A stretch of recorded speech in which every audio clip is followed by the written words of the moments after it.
Hello, Ryan here, aka Mac, and welcome. So, during an ATV a little while back, they did a deep dive looking into the new lighting and fog system thanks to this new lumberyard engine. It's still being worked on, but once ready, it will replace all the current lighting and fog within the game. They say that you can have a really bad asset and really good lighting and the asset will look good, or you could have a really great asset with bad lighting and the asset will look terrible.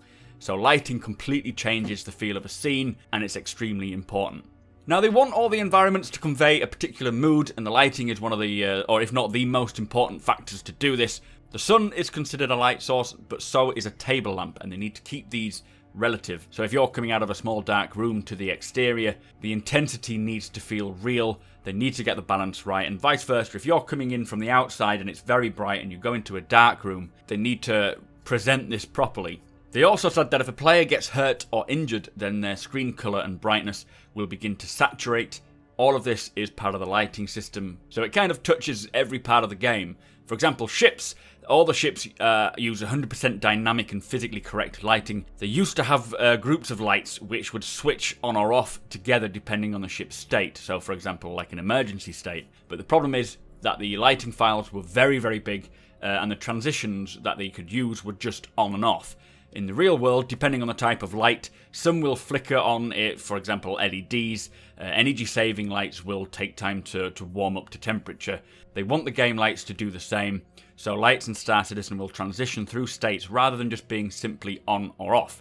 Star Citizen lighting comes from the actual direction of the light source, rather than it just being a static light without a source at all, as it is currently. Rooms have their own power states, and if a particular room takes damage, then that room will go into, say, an emergency state. For ships, if a section of the ship takes damage as well, then every part of the ship within that radius will cycle through the necessary states as well.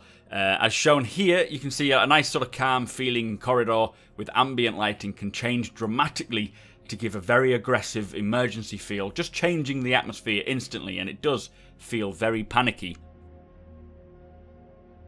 For fog, they have just integrated the first pass of the new lit fog tech. They're transferring the old fog to the new one, which shows a greater sense of where the light sources are as well. The demo shows how the old fog does not react to the light at all. The fog is only red because it is created red and not lit red by the source as it should be. With the new lighting and fog tech, the lighting source creates shafts of shadows, and the colour of the fog feels and looks much, much better. It's all currently being implemented from this lumberyard engine. It seems like a great transition. Once all the tech is in and they are satisfied that it all works well, they will just flick the switch, pardon the pun, and replace all the old tech with the new tech. After that, they will then go through all the areas which have fog and ensure that it all looks good too. This tech is a lot more efficient and uses far less memory, helping the game run better. So anything that helps the game run better is obviously important. This new fog system actually drives all the new volume assets for the environments as well. So when you're in space, ice, rocks, dust particles, plus any other matter that you will sort of pass through in space. The fog creates sense of depth. Then you add the lighting and it creates the impressive environments. Just kind of makes the air feel a bit thicker and gives a much more realistic experience. We did get to see a little while about this really cool cinematic with the Reclaimer planet side, showing off the lighting and the volumetrics working together. They had a great use of smoke with this pulsating lights. Personally, I think it's one of the best features we will see. It will really dramatically change the environments. The atmosphere that they can create is very impressive, and it is very important to the game as well. With Star Citizen's vast amounts of landing locations and planets, this will really help spice up the environments, because there's so many, they need to make them all feel different. The ships transitioning through the states, for example the damaged states, this lighting will just give a solid sense of danger and give the player a far more immersive feeling. Also, just walking along the back streets planetside will bring a sense of unease, or maybe a sense of beauty depending on where the location is you are walking. Personally, cannot wait for this to come in. Hopefully it's 3.0 we're getting this, I'm not too sure. Let me know your thoughts on it, guys.